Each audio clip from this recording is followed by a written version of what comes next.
Tragic news tonight in Sri Lanka. 8 explosions, a coordinated attack. According to authorities, 3 churches and 3 luxury hotels were targeted this morning. According to officials, more than 207 people were killed, including several Americans. More than 450 have been wounded. 13 suspects have been arrested. Elizabeth Palmer has more. Sri Lankan police arrested 7 suspects just hours after the Easter Day bombings, following a raid that left 3 officers dead. One of the blasts at about 8:30 this morning was caught on cell phone. Up close, the carnage was shocking. Sri Lankan Prime Minister Ranil Wickremesinghe appealed for calm. I strongly condemn these attacks on religious sites and hotels, he said. Now, everyone must respect the law.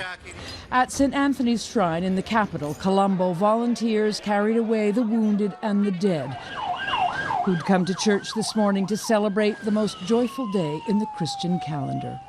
At another church, St. Sebastian's, about 20 miles outside the city, an explosion destroyed the roof. Sri Lankan police believe all the blasts were caused by suicide bombs. There was a loud explosion. Just to check, I climbed up to the rooftop. About 1 kilometer away, we could see white smoke coming out. And at that precise moment, there was a helicopter doing a flyby. An attack on Christians is unprecedented in this religiously diverse country, still fragile 10 years on from a long civil war. 3 luxury hotel resorts were targeted too today, and at least 11 foreigners were killed. Though it may be that tourists were not the intended victims, but Sri Lankan Christians who'd come to the hotels for a special Easter Sunday lunch. This complex and coordinated attack has stunned the nation. So far, no one has claimed responsibility. Elizabeth Palmer, CBS News, New Delhi. And Sri Lankan officials say religious extremists were behind these attacks. Back here in Montana, a 28-year-old female is in the hospital with life-threatening injuries after rolling a red Cadillac Escalade between mile marker 21 and 22 on Highway 87 this afternoon. The crash happened shortly before 3:30 p.m. According to Montana Highway Patrolman Joshua French, the vehicle was reported stolen earlier today. The vehicle was traveling eastbound on Highway 87 went off the road and rolled. The female was not wearing a seatbelt and was ejected from the vehicle. She was rushed to a Billings hospital by ambulance. Crews on scene did request to send the help flight helicopter to airlift the woman to Billings, but could not due to rain showers in the area at the time of the crash. Alcohol is considered a possible factor. When continuing a holiday tradition in Helena today, hundreds of kids filled the lawn at the state capitol. MTN's Jonathan Ambarian has a closer look at the Helena Eagles' annual Easter egg hunt.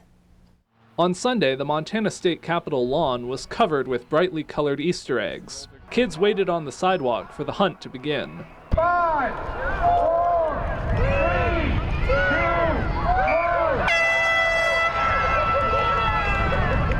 The Helena Eagles have organized a major Easter egg hunt for about 90 years. The event was open to kids from a few months old to age 10.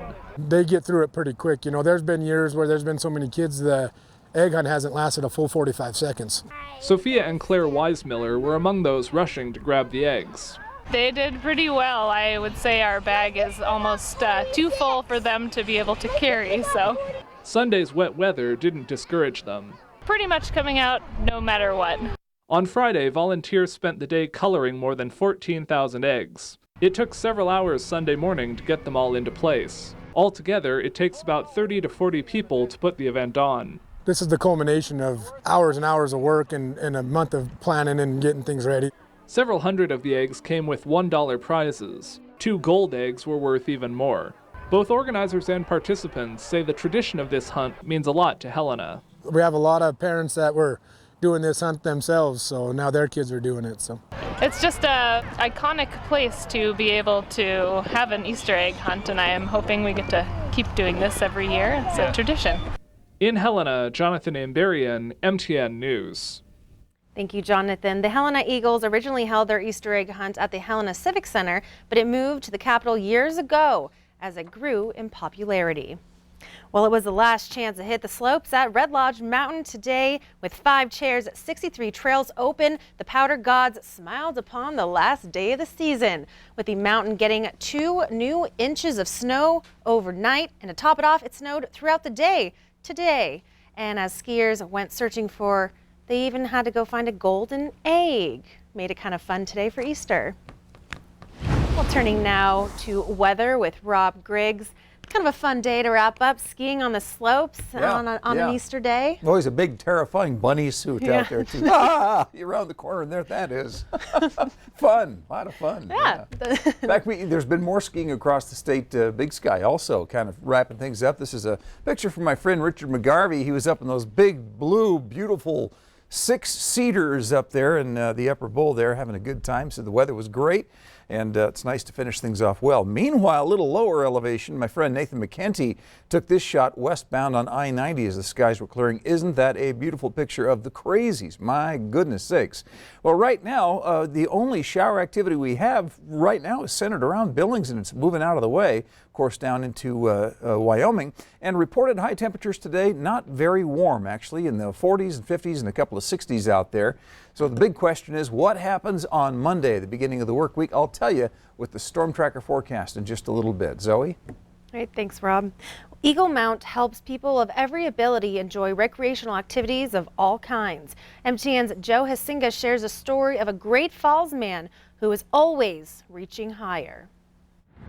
A climbing gym might not be a place you would expect to see someone with physical limitations, but Eagle Mount and the Highline Climbing Center are setting their own expectations. It's a great partnership in bringing adaptive means to a really cool sport. At first look, people like Ryan Shagnon seem an unlikely candidate for climbing. On Good Friday, Friday the 13th, 2001, this 17-year-old Havre High School wrestler was in a violent car accident. Ryan was ejected from the vehicle, and the blazer landed on top of him. You lost oxygen to your brain. 2 times you died. 3 times you died. 18 years later, Ryan has never given up his fight to recover. He lives on his own in Great Falls and leads an active life. Things like walking and speech remain challenging, but when he gets off the ground, something changes. You have finesse when you're on the wall. Ryan climbs with no physical assistance, working on his mind more than his muscle, calming his body and thinking through each move. Using his brain to start in one section of the gym and traverse across and work through his strength, because he's got a lot of strength, and figure out how to keep moving. And it's pretty cool to watch you do that. Oh. He really enjoys climbing for the stretching piece. When the program is running, Ryan climbs once or twice a week. Not every climb is a success, but he's never down long. I haven't seen very much stop him, which is pretty cool. There is no doubt that climbing helps Ryan live a fuller life, but staff and volunteers see the benefits for many. The biggest thing that I see is the self-confidence that rock climbing can offer. So you start with a small problem on the wall and you work at it and you achieve it, and there's something very powerful that happens with your soul when you set a goal and you achieve that goal. The program is open to a wide range of challenges. We don't really exclude very many people. Here, Ryan demonstrates a special climbing harness meant for people who are less able climbers than himself. It's a program of inclusion, confidence, and community. You get to hang out with cool people, right? No. Ryan calls me PETA for pain in the... A program where the only limit is the gym ceiling. In Great Falls, Joe HUISINGA, MTN News. Oh, thank you, Joe. Just a wonderful story. And Joe says the climbing program starts May 1st. For more information on participating or volunteering, you can contact Eagle Mount Great Falls. Well, stay with us. More to come here on the 10 o'clock news. A USDA regulation that could improve a disease traced back in sheep and goats. In this week's Ag Report, we learn about a rule tight has been that's been anticipated by the U.S. sheep and goat industry since 2016. Later in sports, we check in with Montana's latest Olympian coming up.